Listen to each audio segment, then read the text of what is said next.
პირველი მარტიდან მანდატურები ქალაქის 5-ვე საჯარო სკოლაში შევლენ და თავიანთი მოვალეობის შესრულება შეუდგებიან.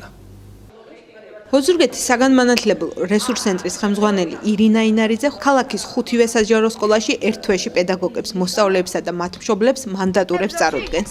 მანდატურთა ორკაციანი ჯგუფი, რომლის შემადგენლობაში ერთი ქალბატონი და ერთი მამაკაცია, უსაფრთხო სკოლის პროგრამის ფარგლებში გადამზადდნენ და სრულად ფლობენ იმ უნარჩვევებს, რაც დაეხმარებათ მათ სკოლაში კონფლიქტების, დანაშაულის პრევენციისა და ბავშვებისთვის ყველა სახის დახმარების გაწევას. აქვე უნდა ითქვას ისიც, რომ მანდატურებს სადამსჯელო ღონისძიებების განხორციელება ეკრძალება და ვალდებული არიან მოსწავლეთა უსაფრთხოებაზე იზრუნონ. ყველაზე დადებითი მიმართულებები ამ კუთხით ის იქნება, რომ მაქსიმალურად შემცირდება მოსწავლეთა გაცდენები, დაგვიანებები, სწავლების ხარისხი ამაღლდება, ეგრეთ წოდებული გარჩევები, საქმის გარჩევები თქვენ მოგეხსენებათ არის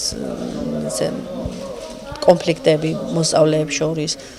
არის ხანდახან კონფლიქტები მოსწავლესა და მასწავლებელს შორის, ყველაფერი იქნება მინიმუმამდე დაყვანილი. ამდენად საკმაოდ კარგი შედეგი ექნება მანდატურის სამსახურის შემოსვლას. ეს განხორციელდება მიმდინარე წლის 1 მარტიდან, უკვე ქალაქის 5-ვე სკოლაში შემოვა მანდატური. სკოლის მანდატურები საინფორმაციო ტექნოლოგიებით აღჭურვილი. საგანგებოდ მათთვის გამოყოფილ ოთახებში განთავსდებიან. ექნებათ სპეციალური ფორმა და თანამედროვე საკომუნიკაციო საშუალებები.